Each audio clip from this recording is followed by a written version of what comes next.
नमस्कार दोस्तों, स्वागत है नई वीडियो में। दोस्तों, अंडरस्टैंडिंग इंडिया का एक और क्वेश्चन हम लोग देखेंगे। ठीक है, इससे पहले भी बहुत सारे क्वेश्चन करवा दिए गए हैं। अगर आपने नहीं देखे हैं तो डिस्क्रिप्शन में प्लेलिस्ट का लिंक है, जाइए और अच्छे से तैयारी कीजिए। चलिए हम करते हैं वीडियो को शुरुआत बिना किसी इधर उधर बात किए। तो पहला ये हम लोग का क्वेश्चन है, बोल रहा है कि भारतीय स्वतंत्रता आंदोलन में सुभाष चंद्र बोस की भूमिका पर प्रकाश डालें।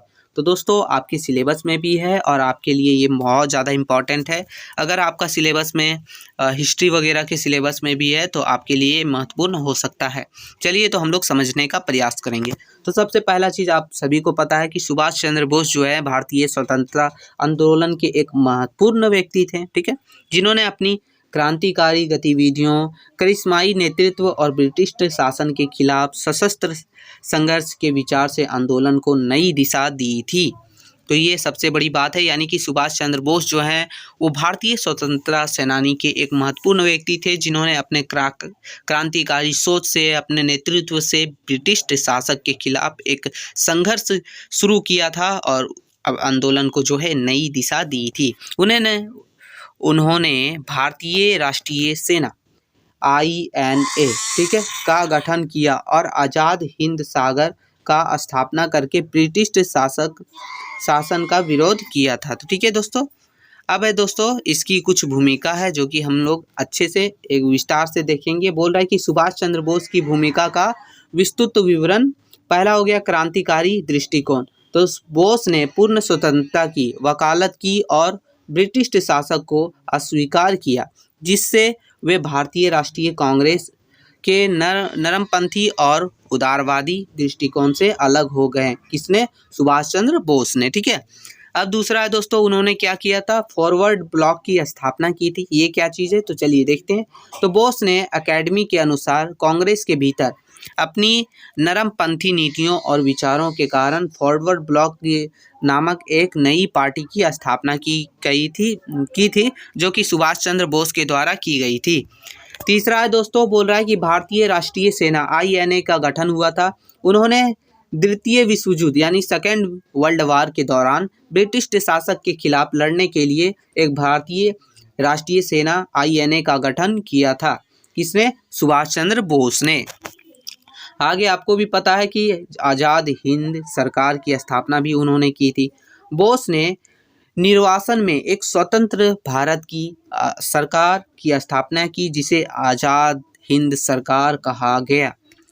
अब है दोस्तों आगे हम लोग का पांचवा कि ब्रिटिश शासक के खिलाफ उनका संघर्ष क्या था। तो बोस ने INA का नेतृत्व किया और ब्रिटिश सेनाओं के खिलाफ युद्ध की घोषणा की, जो स्वतंत्रता आंदोलन के लिए एक महत्वपूर्ण कदम था। ये किसने किया था? सुभाष चंद्र बोस ने। फिर छठा, आप सभी लोगों को पता है कि तुम मुझे खून दो मैं तुझे आज़ादी दूंगा का नारा भी जो है सुभाष चंद्र बोस के द्वारा ही लगाया गया था। तो बोस के इस नारे ने लाखों भारतीयों को स्वतंत्रता आंदोलन में शामिल होने के लिए प्रेरित किया था, उत्तेजित किया था। ठीक है, सातवां है दोस्तों कि स्वतंत्रता संग्राम पर प्रभाव। तो इसका क्या प्रभाव पड़ा था? तो बोस के विचारों और कार्यों ने भारतीय स्वतंत्रता संग्राम पर एक अस्थायी प्रभाव डाला और स्वतंत्रता आंदोलन को नई दिशा दी थी। तो ये इनका सोच था सुभाष चंद्र बोस का। फिर है कि उनकी मृत्यु कैसे हुई, इन सभी चीज़ों को हम थोड़ा सा देखते हैं। तो माना जाता है कि सुभाष चंद्र बोस की मृत्यु 18 अगस्त 1945 को ताइवान में एक विमान दुर्घटना में तीसरी डिग्री की जलन के कारण हुई, ऐसा माना जाता है। लेकिन हालांकि भारत में कई लोगों का यह मानने से इनकार कर दिया है कि उनकी मृत्यु हो गई थी। लेकिन भारत में जो है बहुत सारे लोग ये भी क्योंकि उसका जो मौत हुआ था सुभाष चंद्र बोस का, वो क्लियर अभी तक भी बहुत सारे लोग बोलते हैं नहीं, आज तक कोई सबूत नहीं मिला है, कोई प्रूफ नहीं मिला है ना।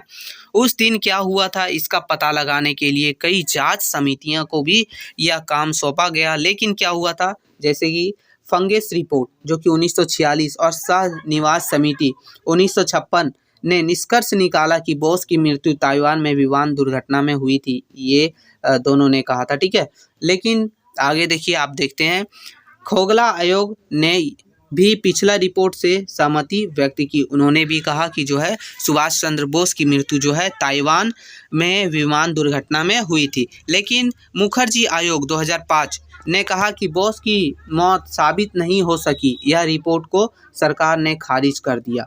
लेकिन यह जो है मुखर्जी आयोग 2005 में इन्होंने क्या कहा था कि सुभाष चंद्र बोस का जो है मौत साबित नहीं हो सका है, इसलिए यह रिपोर्ट को जो है सरकार ने खारिज भी कर दिया था साथियों। तो ये है इनके मौत से रिलेटेड कुछ बातें जो कि महत्वपूर्ण है। आगे निष्कर्ष देखते हैं हम लोग। बोल रहा है कि सुभाष चंद्र बोस एक महान क्रांतिकारी नेता थे जिन्होंने भारतीय स्वतंत्रता आंदोलन में महत्वपूर्ण योगदान दिया। उनके करिश्मा, उनकी दृढ़ इच्छा शक्ति और उनके क्रांतिकारी दृष्टिकोण ने स्वतंत्रता आंदोलन को एक नई दिशा दी और लाखों लोगों को प्रेरित किया था। और उनके एक जो है स्वतंत्रता आंदोलन में बहुत बड़ी भूमिका रही। तो ये है दोस्तों जो कि हमने देखा सुभाष चंद्र बोस के बारे में। आखिर वो कौन थे, उन्होंने कैसे जो है स्वतंत्रता आंदोलन में अपना जो है भूमिका दिया, योगदान दिया, साथ ही साथ उनकी मृत्यु के बारे में भी थोड़ा सा हमने देखा। तो ये वीडियो थोड़ा भी हेल्पफुल लगा तो चैनल को सब्सक्राइब कर लीजिएगा, ताकि जैसे ही अगला वीडियो अपलोड हो सबसे पहले आपको नोटिफिकेशन मिल सके। साथ ही साथ दोस्तों आपको जो है ध्यान रखना है कि पूरी क्वेश्चन को अच्छे से देखना है वीडियो को, तभी आपको समझ आएगा। और अपने मन से भी थोड़ा सा आप टॉपिक वगैरह जोड़ के एग्जाम हॉल में लिख दीजिएगा, यहाँ से आइडिया लेते जाइए। मिलते हैं नई वीडियो में, तब तक के लिए जय हिंद साथियों।